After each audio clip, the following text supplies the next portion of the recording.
Hello, everyone, and welcome to episode 7 of PTIsles, the All Islanders panel discussion show. I'm Joe Buono, joined by Connor Moire and Brittany Sider. Guys, happy first show of 2015. How you doing? Doing well. How about you? Stayed warm today. Hope you guys did too. 9 degrees, I think, when I left my apartment this morning. Sheesh. I've been inside all day. I've been bundled up. Probably the smart move. So now we've done this show after a loss. Our last show, right before the holidays, was after an Islander loss. But we've never done it after two consecutive losses. The Islanders are now 2-2 on their season-high 7-game road trip after an underwhelming performance in both Edmonton and Vancouver. Sloppy play, careless mistakes, and not the usual energy we have seen from this team all year. Kyle Oposo actually said this after the 3-2 loss to the Canucks. The last couple of games, even 3 games, we have not been ourselves, he said. Having had that same pop, we just have to find a way to get that back. Connor, what do you see being wrong with this team over the last couple nights? Because it looks like their energy has just not been there. It seems like they just kind of mailed it in. I think they started their All-Star break a little early this year. Like you said, they haven't had the same pop that we've seen in other games. They haven't had their legs with them. A lot of people have been putting that to the time difference, but I just don't see that happening. These guys are professionals. It's not like that. It's just a team that has kind of lost their legs, and every good team hits this spurt. I mean, you're not going to win 82 games a year. You're going to lose a couple of games. The Edmonton game it was not anything close to a complete game.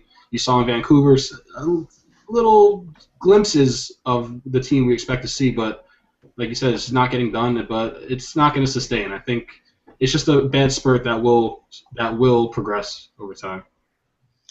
And Brittany, that Edmonton game, obviously 5-2 to one of the worst teams in the league, a game that a lot of people thought Chad Johnson would get the start in. If they were going to give up 5 goals, they might have well just have started Chad Johnson. But, I feel like watching these games at 10:30, 11:30, 12:30 at night, I feel the way I think the Islanders are playing. Because I'm, exhausted, have no energy, don't want to get up off my couch to even get a glass of water or something. And it feels like the same thing watching this team, doesn't it? It looks like they just aren't there right now. Yeah, I was talking to somebody about this, and I said, honestly, I know I might get a lot of flack for even saying this, but I haven't felt like I've seen a complete game since the end of November. I've seen a lot of up and down, period-to-period play, sloppy play for the first 2 periods, come back in the third period, win the game in a shootout. Those things are all great during the regular season. I think as long as you're nabbing 2 points more often than not, you'll be okay. But all I know is that this type of play, especially what we've seen in Edmonton and in Vancouver, is never going to fly in the playoffs if and when we get there.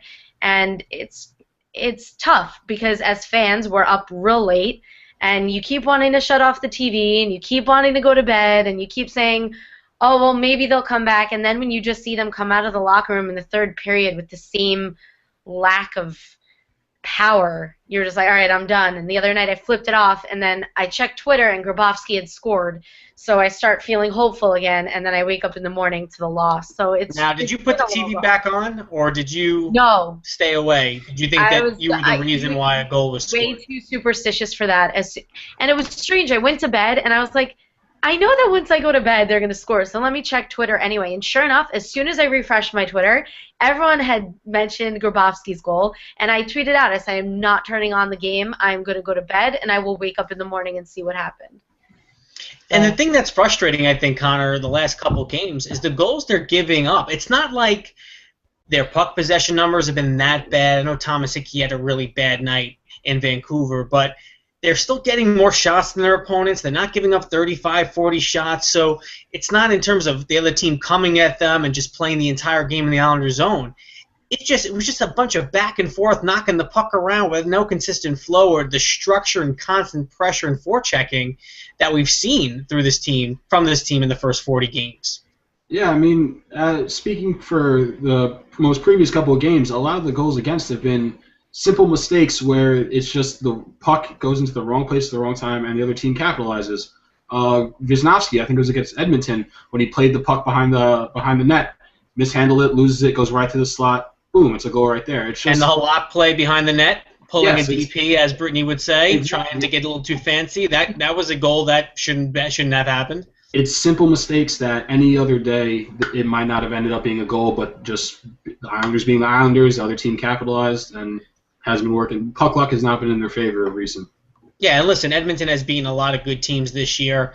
Certainly, I think when teams play another team that's struggling like the Oilers, during the broadcast to talk about their lack of structure. They play kind of a wide open style that could kind of catch you a little bit off guard. And I would say at home they're not as bad of a team as they are obviously on the road. A disappointing loss. Now the Islanders, before we move on, I feel like every time this year there's been a real challenge in front of them. Wherever I think people start to teeter a little bit and wonder whether or not this team is legit moving forward, they always respond. And right now, another test is coming up because they got 3 big games against division rivals in the New Jersey Devils, Columbus Blue Jackets, and New York Rangers. Do they have to win 2 out of the next 3? I mean, I thought that after the Edmonton game that Vancouver was going to be the response because Oilers, being the worst team in their conference, records don't mean anything. And Capuano said that after the game. He said you can't pay attention to a team's record and expect to walk in there and win, and that's 100% true.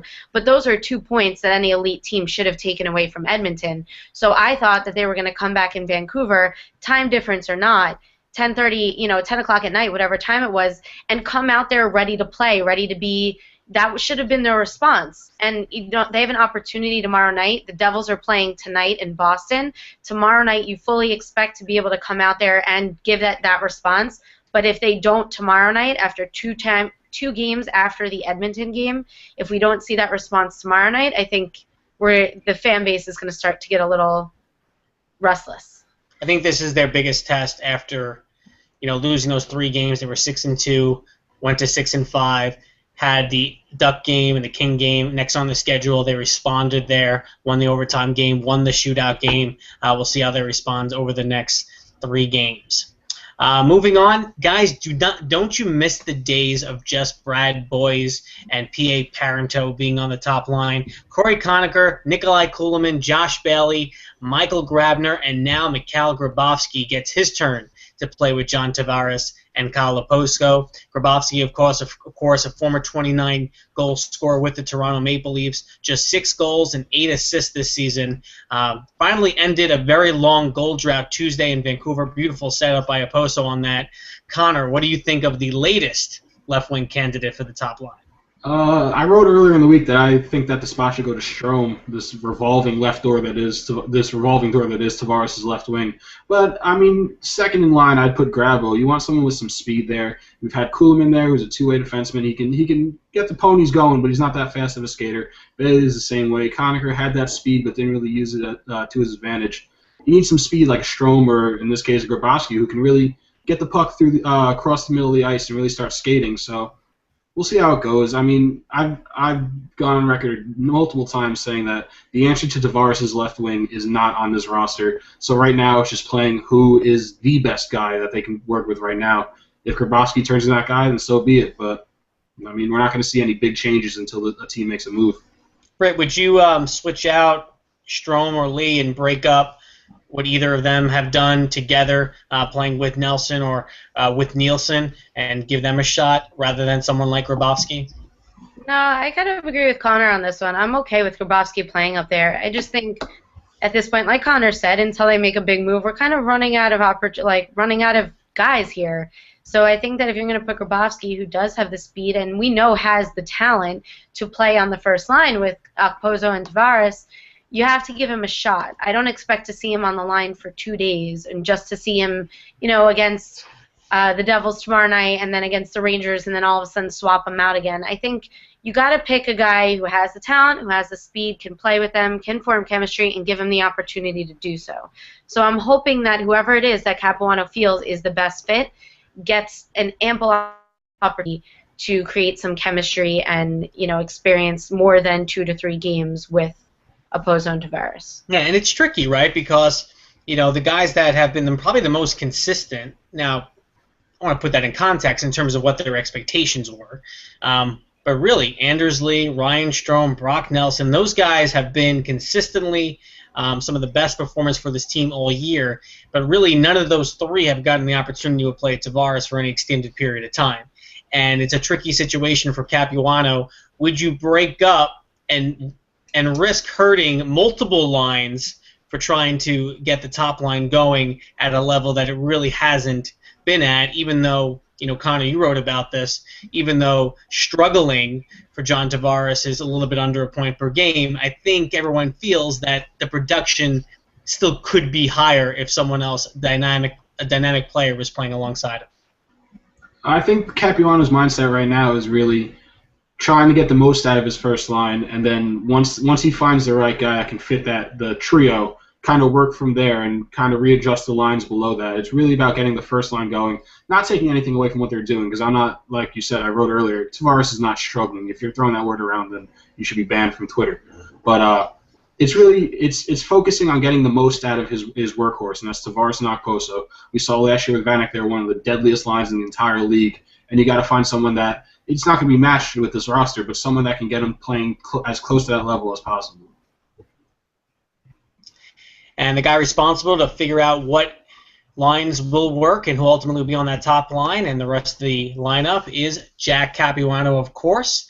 Now, the hockey writers gave out their midseason awards this week and had a former Islanders coach, Peter Laviolette, winning the Jack Adams Award. But there in second place was the always heavily criticized Jack Capuano. Today, Stephen Lorenzo of the New York Daily News, someone we've had on the podcast, he wrote a story on the job Capuano has done, and it included this quote from Franz Nielsen, quote, "He's meant so much to me, to my development over the years, for me as a hockey player. There's nobody else I want to succeed more than him." Connor, is it possible that Jack Capuano is underappreciated and misunderstood by Islander fans? I would say for the most part, no. A lot of people do successfully see Capuano for what he is. He was brought in because he coached these guys in Bridgeport. He was meant to be their instructor as they were getting molded into the NHL players that they are, and kind of found himself in this situation where Garceau went out and got the talent to make this team a real contender. I wouldn't say he's underappreciated as his people don't give him a long enough leash. I've seen after these two losses in Vancouver and Edmonton, people right back on that fire Capuano bandwagon. Yep. And you step back and look at the big picture. This team is still tied for first place. Like you should never be saying to fire a coach that has his team in first place and has been one of the best teams in the league through 40 games. So like I said, underappreciated? Nah, I think he's correctly appreciated. Should we cut him some slack from time to time? Most definitely. Brittany, for the first time, though, there's some expectations there. This first half of the year has really raised expectations for the fan base, where if they have a first-round series, and we'll talk about this shortly, where they don't have home ice, the coach will be looked at as the reason why this team that was in the top two in the division, possibly for the top seed in the conference, fell to a 3 seed or a wild card. So there certainly is expectation now for Capuano, where in the previous years those expectations are quite low. I have been on Twitter for, 3 years now. I don't think I've ever said anything negative about Jack Capuano, and I won't. I have zero problem with Jack Capuano. I think from the position of the players, you're in New York with a New York sports team, and no New York Islander has ever come out with any kind of disdain towards Jack Capuano. The locker room, even when they're the cellar dwellers of the division, like they were last year after a playoff season, you could tell they were still going out there and playing for their coach. There's been no morale issue with a team that came in last place last year in the division. In addition, if you're talking about the playoffs, go back to 2013 when they gave the Pittsburgh Penguins a run for their money. I don't know how people, after seeing this season, having the best record that they've had since essentially they were in the Stanley Cup, they were Stanley Cup champions. I don't know how you see that and what happened in 2013 and have any just mentality to talk about firing the guy. The thing is, he hasn't done it before, right? And until he does it, people are going to always have the doubts about it. They look across town. They see Alain Vigneault, a guy who took the Vancouver Canucks to the Stanley Cup Finals. Rangers bring him in. He does it again with the Rangers. Previously to that, Tortorella was there, a guy who won a Stanley Cup. They've seen Peter Laviolette, an ex-Islander coach, be available this year. Go to Nashville, a guy who's won a cup, into the finals again. And you see the Devils, an organization where they've had very successful years at times and have fired the coach mid-season. And at times it works, sometimes it doesn't, but there's less room perhaps, or less rope for Capuano, it appears, maybe, than some other coaches around the league. Look no further than what happened to Carlisle in Toronto. You wonder, with expectations being as high as they are after this start, that if this team did struggle and drop in the standings, if Capuano's relatively, I would say, safe position as head coach would suddenly the foundation would start to crack just a little bit. I wonder. Right after when we were all meeting up after the Washington, was it the Washington game that we all saw each other? Yeah, after Boychuk's overtime win. Yep. And we ran into Isles blog writer Tom DeLuca. He said, stone-faced, as serious as could be, if they lost that game, I think Capuano's getting fired. And in situations like that, you have to think, it was going to be the fourth three-goal lead that we blew up. In situations like that, you can't get on someone for thinking that way. My issue with it is that, and I know it's very difficult, and you really can't even compare between sports. You can't at all relate something that happens in football or basketball to things that happen in the NHL, and I'm not saying that you can. But typically, when it comes to professional sports, as long as a team is winning, and winning more than they have in recent years, it's really difficult to look at a 3-game stretch and call for firing a coach. This team, without a doubt, is the best that it's been in how many years? And there's no way that you can say it was just about Garth Snow, because it's up to Jack Capuano to take all these new players, find the right spot for them, and make sure that they're playing with guys that are going to optimize their talent. And I don't think that any coach could have come into this situation after the season that they had last year, with the new additions coming out of the summer, and come up with probably the best team that we've seen in 40 years. I don't think that you can do listen, it's extremely hard. When you just look at the record, it's really hard to criticize him. I think where a lot of it comes from is that, he was a Bridgeport head coach. A lot of the players have been with him. For some of these guys, he's all they know. And I think you wonder whether or not he brings that aura, if he kind of brings that experience and that toughness and that grit and those in-game adjustments and that belief into the locker room that someone who's done it could do. You look, Ken Hitchcock and Barry Trotz and these other guys, and Darryl Sutter. They just have a commanding presence, and if you're in the locker room, you know that guy has done it. Jack Capuano's biggest accomplishment is getting knocked out in the first round. Having a 6-game series against the Pittsburgh Penguins. Yeah, but he didn't get knocked out in embarrassing fashion. We went in knowing that we probably wouldn't make it out of the first round, and I fully expected to get swept. And I watched those games, and we scared them. It was not a joke, and we didn't have the talent to go to the Cup. So I don't really have any issue. No, understood. But you're going to be going up, if and when the Islanders make the playoffs, you're going to be battling teams that are much more experienced, not only on the ice but behind the bench. And right, but if they lose a series, if you lose a series, people are going to look to that as one of the reasons. I think. So 9 degrees this morning in New York, we mentioned before, but no doubt some Islander fans started to sweat when they took a look at the standings Thursday morning. If you did not stay up to watch the Ranger game, they beat the Anaheim Ducks 4-1 and have now won 11-12. Blue Shirts are playing probably the best hockey in the league. The Capitals are 7-1-2 in their last 10 games entering Thursday night. And even the Blue Jackets are hot too. The Islanders have them following the Devil game. Brittany, how concerned are you that the Islanders could be looking up at one or two teams more than just the Pittsburgh Penguins in the not-so-distant future? I have honestly. There's some concern there. No, there's more concern than I expected there, Britt. But I've had this concern since the beginning of the season. This isn't for me personally. The Rangers are always there. They're just always there. They don't go away. They're not going to go away. And neither is Alex Ovechkin and the Capitals. They're always going to be there. The Metro Division between the Rangers, the Penguins, and the Capitals. It's never going to be a runaway. You're never going to have to not look over your shoulder. In one regard, it's so much fun. It's going to be really fun for the rest of the season to watch these four teams like duke it out. It'll be great. But as an Islanders fan, it's not going to be as great. And I have a feeling that there's a pretty good chance we will be looking up at either the Capitals or the Rangers, depending on how the next month or two goes. But I don't think I hope not. I hope not.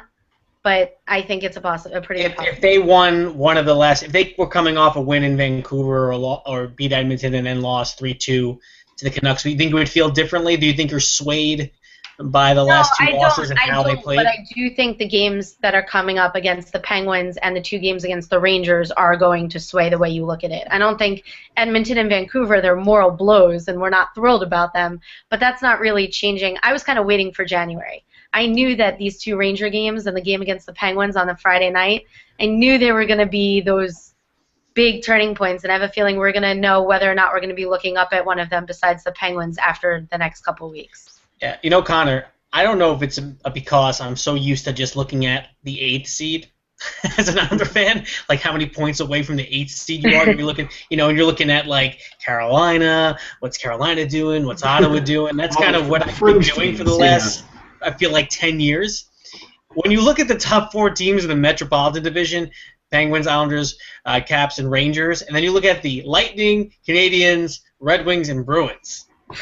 There's a lot of really good teams. Like any first-round series, home ice, not home ice, all those matchups are really, really tough. So my question is, does it really matter? I mean, 2 or 3 or a wild card. I mean, at the end of the day, if they make the playoffs, are we really going to be too concerned over not winning the division or getting home ice? This is why I love the NHL, because there is parity for days around this league. Any team can jump into any spot at any given moment. It's really about making the playoffs and what you do once you're there. If we come in through a 1st seed, I'm going to be ecstatic. If we come in through an 8th seed, I'm going to be ecstatic because we're the Islanders. Like Brittany said earlier, we're in last place last year. Making the playoffs in this year is a success to me. And I'm trying to think what I'm trying to say.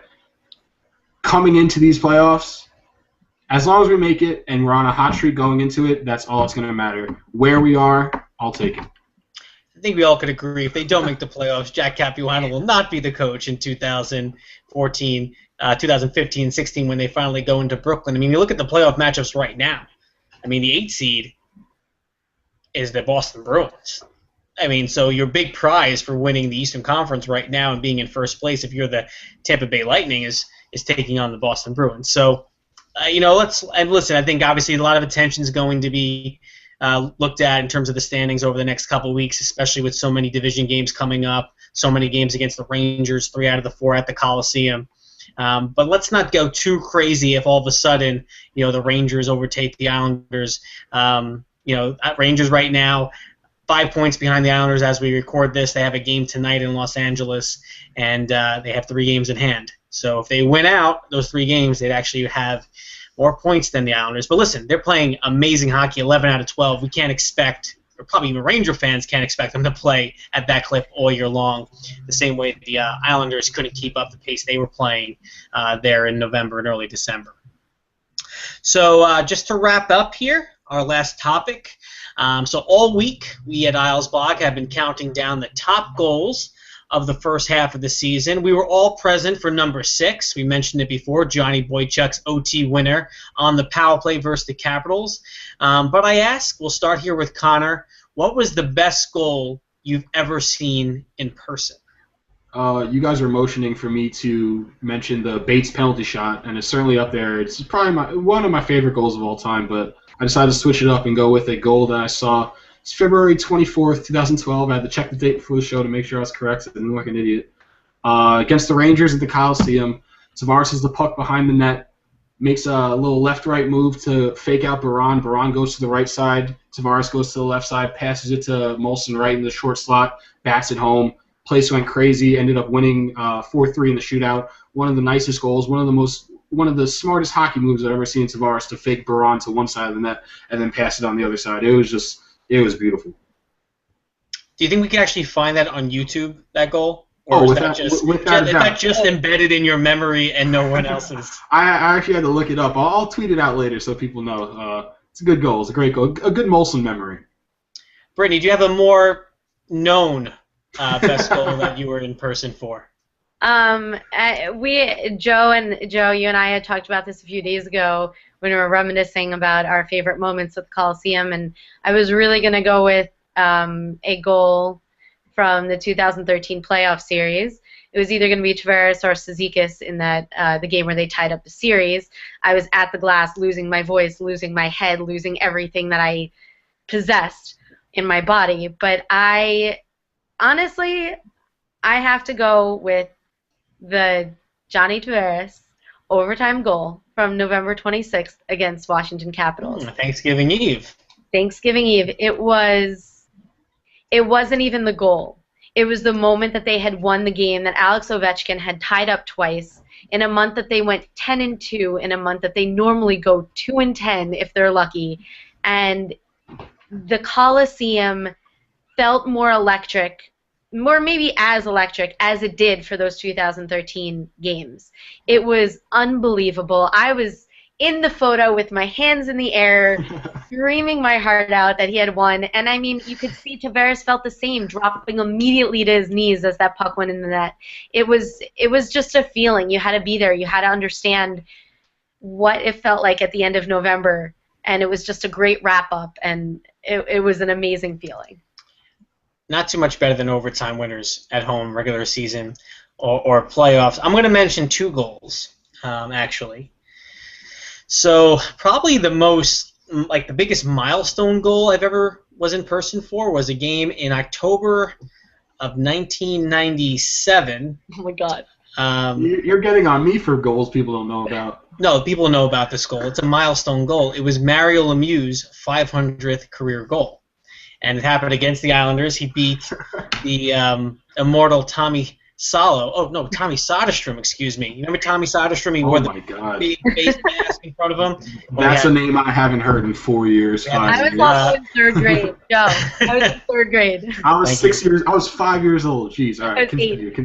Thanks, guys. So, yeah, we had that's when the Islanders had the two Swedish goaltenders, Salo and Soderstrom in net. Mario Lemieux went 5-hole in a 7-5 Penguin win. So that was the biggest milestone goal I was at, but the biggest most exciting moment I had as a fan. Now, I was at Game 3, Islanders Penguins in 2013, a game they ultimately lost. So I don't want to think that Grabner goal, the 2-0 goal. I mean, the place was going crazy, but I'm not going to pick out a game that they lost. I was at 11 when I was 11 years old. I was in the Nassau Coliseum during the 92-93 series against the Capitals. Ray Ferraro, double overtime, Game 4, a winner. 11 years old, staying up close, past midnight. First time, I remember I was sick too. I didn't feel well. I was toughing it out. And that was the third consecutive overtime winner in that series for the Islanders. Brian Mullen won Game 2, Ferraro won Game 3, Ferraro won Game 4, and obviously they came back to the Coliseum and won Game 6. So that was the best goal and moment that I was there in person for. Before we wrap up, guys, we should definitely mention that we got word on Thursday, Islander fans did, and everyone else around the National Hockey League, that J.P. Parisi, who scored the first great goal in this team's history, died at the age of 73. Guys, you look back at his career, he only played 4 seasons on the island, never won a cup, but that goal is so widely regarded as one of the best moments in team history, and it was really nice on social media and Twitter. Even Newsday, it released a whole bunch of J.P. Parisi photos, and they weren't just all Islander photos. They were photos from him time with the North Stars and Cleveland Barons, etc. And I want to just let you guys know this. I'm not sure how closely either one of you guys have looked at the 1975 playoff run. Anyone do that recently, or was that just me? No. So 1975, the preliminary round where that goal was scored, obviously it was only a 3-game series. They win the overtime game 11 seconds in against the Rangers, April 11th, 1975. We tweeted out today how 40 years later from that date will be the final regular season game at the Coliseum. They took all that momentum from the Rangers series, lost the first 3 games to the Pittsburgh Penguins right after, and then won the next 4. Wow. Then they go on and face the Flyers in the conference finals, lose the first 3 games again, win the next 3 games, and then lose a Game 7 in the conference finals. So Islanders. talk about Brittany talks about how she can't handle it. She's up against the glass. She's living and dying with every moment. Talking, Game 4 of the first round. Imagine the ups and downs of 1975 for a second. Overtime winners against the Rangers, coming back from 3-0 deficits, and then coming back again from a 3-0 deficit only to lose in a Game 7. Can you imagine? I can't. Don't want to. I don't know if you're gonna. I see. I've never. This is our first year really talking Islanders, Brittany. I don't know what playoff Brittany is like. Oh my God, I would love to see what playoff Brittany is like. Joe, you've seen me after they've blown a 3-goal lead in a game that really doesn't mean anything in the grand scheme of things. Regular season, Brittany. They blow a 3-0 lead. She sat back in her chair, pulled her hood over her face, and the game was still going on. And she didn't she just couldn't watch anything. And I was like, they're going on the power play, and she didn't even acknowledge anything. I'm personally offended that they did this to me. That's what it is. I'm like, you had me come to this game and watch you go up by 3, me get all confident, you blow a 3-goal lead, and then I have to deal with it. Is this what you're doing to me tonight? I take it as a very personal attack. It would have been a long, long ride home if Johnny Korczak did not score that goal. For that Washington game, I was sitting next to a couple of Capitals fans, and as soon as Ovechkin tied that game up, I just sunk in my chair. I was pulling the hairs out of my head. I just didn't want to hear. I wanted to leave the Coliseum right then and there. Did not want to be next to those 2 guys because we were giving them shit all day. They were giving it right back. But luckily, we know how that ended. All right, well, guys, listen, it's a new year, 2015. Not the best start for the Islanders earlier here in January, but obviously they could still make it a very good road trip. Next 3 games, the Devils, the Blue Jackets, and that big game Tuesday night against the New York Rangers. So, hey, listen, they go 5-2, 4-3-1, something like that. 7-game road trip, toughest of the season, longest of the season. I think you move forward, put it in your rearview mirror, and then look ahead to what should be a really exciting second half. Guys, as always, this was fun. As always, you can tweet us or follow us on Twitter. I'm at jbono611. Connor's at CMIlesblog, and Brittany at Apple Cider with 2 R's. If you want to join the conversation, you can always tweet us and use the hashtag PTIsles. Let us know what you want to talk about, what should be the next topic for us. Get your thoughts. If you have some good ones, we'll mention them on the show. And you could also, of course, watch the show live on nyilesblog.com. or live on demand, I should say, as well as on the Isles Blog channel on iTunes, where you can subscribe there to both the podcast and PT Isles. Connor, Brittany, we'll do this again next week. See you next time. See ya.